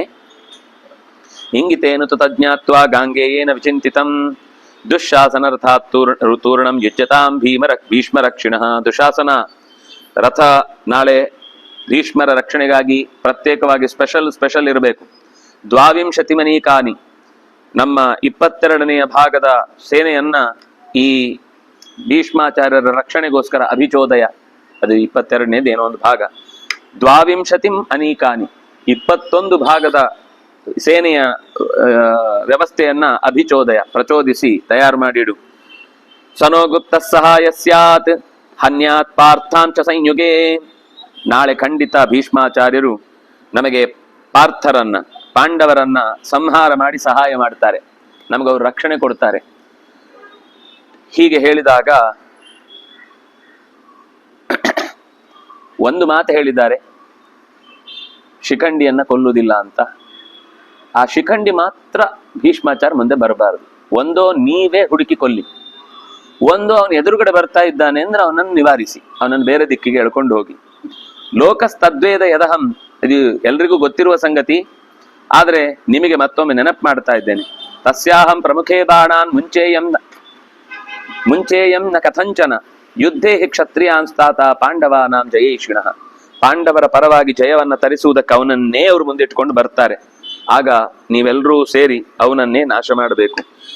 ಆ ಶಿಖಂಡಿ ಸಾಮಾನ್ಯದವನಲ್ಲ. ಅರಕ್ಷ್ಯಮಾಣಂ ಹಿ ವೃಕಃ ಹನ್ಯಾತ್ ಸಿಂಹಂ ಮಹಾಹವೇ. ಅವನು ತೋಳದ ಹಾಗೆ ಬರ್ತಾನವನು, ಅದರ ನಡೆ ಗೊತ್ತೇ ಆಗುದಿಲ್ಲ, ಎಲ್ಲಿಂದ ಬರ್ತಾನೆ ಗೊತ್ತಾಗುದಿಲ್ಲ. ಆದ್ರಿಂದಾಗಿ ಅವನನ್ನ ನೀವು ಸಿಂಹದಂತೆ ಬೇಟೆಯಾಡಿ ಸಂಹಾರ ಮಾಡಬೇಕು, ಇದು ನಿಮ್ ಕೆಲಸ. ಈ ಮಾತನ್ನೆಲ್ಲ ರಾಜರು ಕೇಳಿ ತಕ್ಷಣವೇ ಗಾಂಗೆಯನಿಗೆ ತಾವೆಲ್ಲ ಸಪೋರ್ಟ್ ಮಾಡ್ತೇವೆ ಅಂತ ಮಾತಾಡಿಕೊಂಡ್ರು. ಆ ರಾತ್ರಿ ನಿಧಾನಕ್ಕೆ ಕಳೆಯಿತು. ಬೆಳಗ್ಗೆ ಆದಾಗ ರಥದಲ್ಲಿ ಎಲ್ಲರೂ ಅವರವರ ನಿತ್ಯ ಆಕ್ನಿಕ ಕರ್ಮಗಳನ್ನೆಲ್ಲ ಮುಗಿಸಿಕೊಂಡು, ಹೇಗೆ ದೇವತೆಗಳು ದೈತ್ಯರು ಯುದ್ಧಕ್ಕಾಗಿ ಸಿದ್ಧರಾಗುವಾಗ ಗಡಿಬಿಡಿ ಇರುತ್ತೋ ಹಾಗೇನೆ ಅವತ್ತು ಒಂದು ರೀತಿಯಾದ ವಿಚಿತ್ರವಾದ ಅನುಭವ. ಪ್ರತಿ ದಿವಸನೂ ಹಾಗೇನೆ ಅದು. ಈ ತುಂಬಾ ಪ್ರತಿಷ್ಠೆಯನ್ನ ಒಡ್ಡುವ ಸ್ಪರ್ಧೆ ಅಥವಾ ಆಟ ಇದ್ದಾಗ ಪ್ರತಿ ದಿವಸವೂ ಒಂಥರ ಅದು ಬೇರೆನೆ. ಇವತ್ತು ಏನೋ ಸ್ಪೆಷಲ್ಲು, ಮರು ದಿವಸ ನಾಳೆ ಏನೋ ಸ್ಪೆಷಲ್ಲು. ಅದು ಪ್ರತಿ ದಿವಸ ಆ ಯುದ್ಧ ಕೊಡುವಾಗ ಅಷ್ಟು ಕೆಚ್ಚು. ಎಲ್ಲರೂ ಕೂಡ ತಮ್ಮ ಮನಸ್ಸಿನಲ್ಲಿ ಇವತ್ತು ನಾವು ಯುದ್ಧದಲ್ಲಿ ಸರಿಯಾಗಿ ಏನಾದ್ರೂ ಒಂದು ದೊಡ್ಡ ಕೆಲಸವನ್ನು ಮಾಡಲೇಬೇಕು ಅಂತ ಒಬ್ಬೊಬ್ಬರನ್ನ ಪ್ರೋತ್ಸಾಹಿಸ್ತಾ ಯುದ್ಧದಲ್ಲಿ ತಯಾರಾಗ್ತಾ ಇದ್ದಾರೆ. ಆಗ ದುರ್ಯೋಧನ ತನ್ನ ತಮ್ಮಂದಿರಿಗೆಲ್ಲ ಕರೆದು ಮಾತಾಡಿಸಿ ಅವರನ್ನೆಲ್ಲ ಹುರಿದುಂಬಿಸ್ತಾನೆ. ಹೊರಡಿ, ನೀವು ಇವತ್ತು ಯುದ್ಧದಲ್ಲಿ ಹೇಗಿರ್ಬೇಕು ಅಂತಂದ್ರೆ ಸವ್ಯಂ ಚಕ್ರಂ ಯುಧಾಮನ್ಯಂ ಉತ್ತಮೋಜಾಶ್ಚ ದಕ್ಷಿಣಂ ಗೋಪ್ತಾರೌ ಅರ್ಜುನ ಸೈತತ್ ಅರ್ಜುನೋಪಿ ಶಿಖಂಡಿನಃ. ಅರ್ಜುನನ ರಥಕ್ಕೆ ಒಂದು ಕಡೆಯಿಂದ ಯುಧಾಮನ್ಯು, ಇನ್ನೊಂದು ಕಡೆ ಉತ್ತಮೌಜಸ್, ಚಕ್ರ ರಕ್ಷಕರು ಅಂತಿರ್ತಾರೆ. ಯಾಕಂದ್ರೆ ಚಕ್ರದ ಕೀಲಿ ಹೋಯ್ತು ಅಂದ್ರೆ ರಥ ಬಿದ್ದೋಗುತ್ತೆ. ಅದನ್ನ ನೋಡ್ಕೊಳ್ಳಿಕ್ಕೆ ಅಂತ ಇಬ್ರು ಇರ್ತಾರೆ, ಯಾವಾಗ್ಲೂ ಅದು ತಪ್ಪದ ಹಾಗೆ ನೋಡ್ಕೊಳ್ಬೇಕು. ಅದಕ್ಕೆ ಅವರಿಬ್ರು ಇರ್ತಾರೆ. ಅರ್ಜುನ ಶಿಖಂಡಿಗೆ ಬೆಂಗಾವಲಾಗಿ ನಿಂತು ಯುದ್ಧಕ್ಕೆ ಬರ್ತಾನೆ. ಅಂದ್ರೆ ಅವನಿಗೆ ಅಲ್ಲಿಂದ ಮೆಸೇಜ್ ಬಂದಿದೆ, ನಾಳೆ ಯಾವ ತರದ ಬೆಳಿಗ್ಗೆ ಯಾವ ತರದ ಯುದ್ಧ ಶುರುವಾಗುತ್ತೆ ಅಂತ. ಅದನ್ನು ಅವನು ಇಲ್ಲಿ ಹೇಳುದು. ಅದರಿಂದಾಗಿ ಶಿಖಂಡಿಗೆ ಬೆಂಗಾವಲಾಗಿ ಅರ್ಜುನ ಇರ್ತಾನೆ. ಯಥಾ ಭೀಷ್ಮಂ ನನೋ ಹನ್ಯಾತ್ ದುಶಾಸನ ತಥಾಕುರು. ಭೀಷ್ಮಾಚಾರ್ಯರ ಎದುರುಗಡೆ ಅವನು ಬರಬಾರ್ದು. ಅದಕ್ಕೆ ಏನ್ ಮಾಡ್ತಿ ನನಗೆ ಗೊತ್ತಿಲ್ಲ, ತಥಾಕುರು, ಅದಕ್ಕೆ ಏನ್ ಬೇಕೋ ಅದನ್ನು ಮಾಡು, ನಿನ್ನ ಜವಾಬ್ದಾರಿ. ಭೀಷ್ಮಾಚಾರ್ಯರ ಮುಂದೆ ಶಿಖಂಡಿ ಬರಬಾರದು. ಈ ಮಾತನ್ನ ಕೇಳಿ ದುಶ್ಯಾಸನ ತಕ್ಷಣವೇ ಭೀಷ್ಮನ ಮುಂದಕ್ಕೆ ಹೋಗಿ ತಾನೇ ಎಲ್ಲ ಆ ಕಡೆ ಈ ಕಡೆಯಿಂದ ಸೇನೆಯ ಏನಂತಾರೆ ಅವಲೋಕನ, ಯಾರು ಎಲ್ಲಿದ್ದಾರೆ, ಯಾವ ಪೋಸ್ಟರ್ ಅಲ್ಲಿ ನಿಂತಿದ್ದಾರೆ, ಯಾವ ಹಿನ್ನೆಲೆಯನ್ನ ಯುದ್ಧಕ್ಕಾಗಿ ಬಳಸ್ತಾರೆ ಇತ್ಯಾದಿಗಳನ್ನೆಲ್ಲ ನೋಡ್ತಾ, ಹೌದು ಅವನು ಹೇಳಿದ ಹಾಗೇನೆ ಅರ್ಜುನ ರಥಿಗಳ ಶ್ರೇಷ್ಠ ನಿಂತಿದ್ದಾನೆ. ಆ ಕಡೆಯಿಂದ ಅರ್ಜುನನು ಕೂಡ ದೃಷ್ಟದ್ಯುಮ್ನನ ಹತ್ರ ಮಾತಾಡ್ತಾ ಇದ್ದಾನೆ. ಶಿಖಂಡಿನಂ ನರವ್ಯಾಘ್ರ ಭೀಷ್ಮಸ್ಯ ಪ್ರಮುಖೇ ನೃಪ ಸ್ಥಾಪಯ ಸ್ವಾದ್ಯ ಪಾಂಚಾಲ್ಯ ತಸ್ಯ ಗೋಪಾಭಿಮುತ್ಯುತ. ಅವನು ಹೇಳ್ತಾನೆ, ಇವತ್ತು ಭೀಷ್ಮಾಚಾರ್ಯ ಮುಂದೆ ನೀನ್ ಶಿಖಂಡಿಯನ್ನು ನಿಲ್ಲಿಸ್ಬೇಕು. ದೃಷ್ಟದ್ಯುಮ್ನ ಹತ್ರ ಹೇಳ್ತಾ ಇದ್ದೇನೆ ಅರ್ಜುನ, ಇವತ್ತು ಭೀಷ್ಮಾಚಾರ್ಯರ ಮುಂದೆ ಶಿಖಂಡಿ ಬರಬೇಕು, ಹಾಗೆ ಮಾಡೋ ಕೆಲಸ ನಿಂದು. ಅದೇನ್ ಮಾಡ್ತೀನಿ ನನಗೆ ಗೊತ್ತಿಲ್ಲ. ಯುದ್ಧ ಅಂದ್ರೆ ಹಾಗೆ ಅಲ್ವಾ? ಈ ಕತೆ ಹೇಳುವ ಸ್ಟೈಲಲ್ಲಿ ನೋಡಿ, ಅಲ್ಲಿಂದನೂ ಏನೋ ಒಂದು ಪ್ರೆಷರ್, ಇಲ್ಲಿಂದನೂ ಏನೋ ಪ್ರೆಷರ್, ಅದು ಪ್ರೆಷರ್ ಕ್ರಿಯೇಟ್ ಆಗಿ ಹೀಗೆ ಬಂದ್ರೆ ಓದ್ಲಿಕ್ಕೂ ಚೆನ್ನಾಗಿರುತ್ತೆ, ಅದು ನೋಡ್ಲಿಕ್ಕೂ ಚೆನ್ನಾಗಿರುತ್ತೆ. ಹಾಗೆ ಆ ಕಡೆಯಿಂದ ಅವರು ಪುತ್ಸಲಾಯಿಸ್ತಾ ಇದ್ದಾರೆ. ಇದೇ ಹೊತ್ತಿಗೆ ಸೇನೆ ಎರಡೂ ಕಡೆಯಿಂದ ಹೊರಟಿದೆ. ಒಂದಿಷ್ಟು ಪಟ್ಟಿ ಕೊಡ್ತಾರೆ, ಯಾರ್ಯಾರಿದ್ರು. ಕೃತವರ್ಮ, ಶೈವ್ಯ, ಶಕುನಿ, ಸೈಂಧವನಾದಂಥ ಜಯಂದ್ರಥ, ಕಾಂಬೋಜ, ಸುದಕ್ಷಿಣ ಎಲ್ಲರೂ ಭೀಷ್ಮರ ಪರಿವಾರವಾಗಿ ನಿಂತುಕೊಂಡು ತವ ಪುತ್ರೈಹಿ, ಜೊತೆಗೆ ನಿನ್ನ ಮಕ್ಕಳು. ಧೃತರಾಷ್ಟ್ರನಿಗೆ ಈ ಕತೆ ಹೇಳ್ತಾ ಇರೋದಾದ್ರಿಂದ ನಿನ್ನ ಮಕ್ಕಳು ಒಂದಿಷ್ಟು ಜನ ಅಗ್ರತಃ ಸರ್ವ ಸೈನ್ಯಾನ ವ್ಯೂಹಸ್ಯ ಪ್ರಮುಖೇ ಸ್ಥಿತಾ, ಒಂದು ದೊಡ್ಡ ವ್ಯೂಹವನ್ನ ಕಟ್ಟಿಕೊಂಡು ಮುಂದಕ್ಕೆ ಹೋಗ್ತಾ ಇದ್ದಾರೆ. ದ್ರೋಣೋ ಭೂರಿಶ್ರವ ಶಲ್ಯೋ ಭಗದತ್ತಶ್ಚ ಮಾರಿಷ ದಕ್ಷಿಣಂ ಪಕ್ಷಮಾಶ್ರಿತ್ಯ ಸ್ಥಿತಾ ವ್ಯೂಹಸ್ಯ ದಂಶಿತಾ. ದಕ್ಷಿಣದ ಭಾಗಕ್ಕೆ ದ್ರೋಣ, ಭೂರಿಶ್ರವ ಶಲ್ಯ, ಭಗದತ್ತ ಮೊದಲಾದವರೆಲ್ಲ ಆ ಭಾಗದ ಸೈನ್ಯವನ್ನ ರಕ್ಷಿಸುವುದಕ್ಕಾಗಿ ವ್ಯೂಹದ ರೂಪದಲ್ಲಿ ನಿಂತಿದ್ದಾರೆ. ಅಶ್ವತ್ಥಾಮ ಸೋಮದತ್ತಶ್ಚಾವಂತ್ಯೌ ಚ ಮಹಾರಥೌ ಮಹತ್ಯಾ ಸೇನಯಾ ಯುಕ್ತ ವಾಮಂ ಪಕ್ಷಮ ಪಾಲಯನ್. ಎಡಭಾಗದಲ್ಲಿ ಅಶ್ವತ್ಥಾಮ, ಸೋಮದತ್ತ, ಅವಂತಿ ದೇಶದ ಇಬ್ಬರು ರಾಜರು ಮತ್ತು ಇನ್ನೂ ಅನೇಕ ಮಹತ್ತಿನ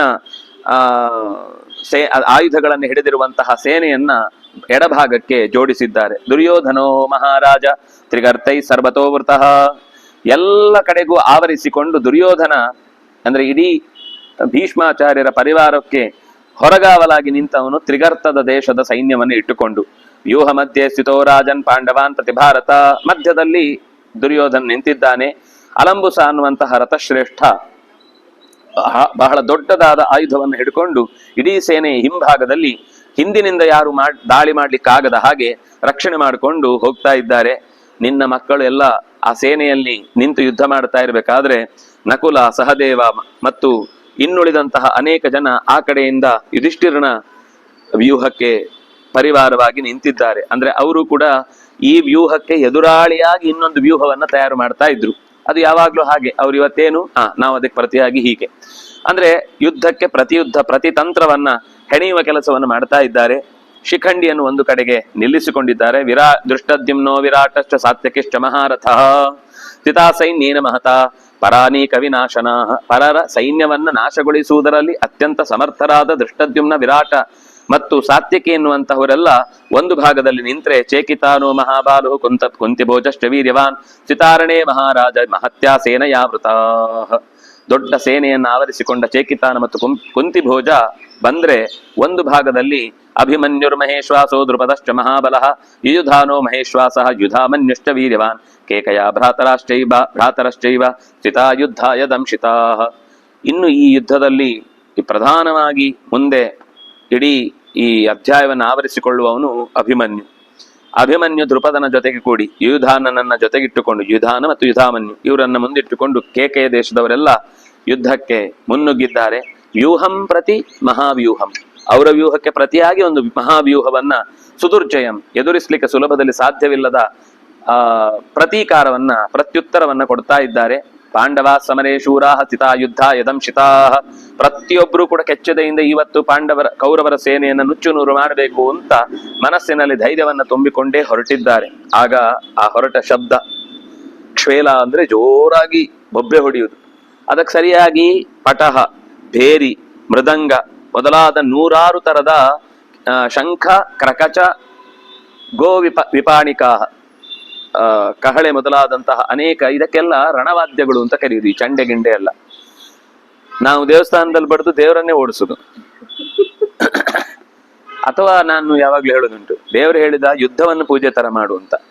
ನಾವು ಪೂಜೆಯನ್ನೇ ಯುದ್ಧ ತರ ಮಾಡ್ತೇವೆ. ಆದ್ರಿಂದ ಅದೇ ತಾಮಸ ದೇವತೆಗಳಿಗಿದೆ. ಮಂಗಳವಾದ್ಯ ಅದಕ್ಕೆ ಬೇರೆ ಹೆಸರಿದೆ, ಸೋಮವಾದ್ಯ ಅಂತಿದೆ, ಆಮೇಲೆ ಕೊಳಲಿದೆ, ವೀಣೆ ಇದೆ.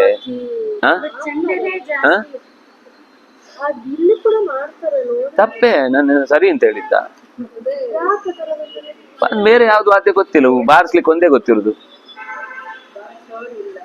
ಬಾರಿಸೋರಿಲ್ಲ, ನುಡ್ಸೋರಿಲ್ಲ.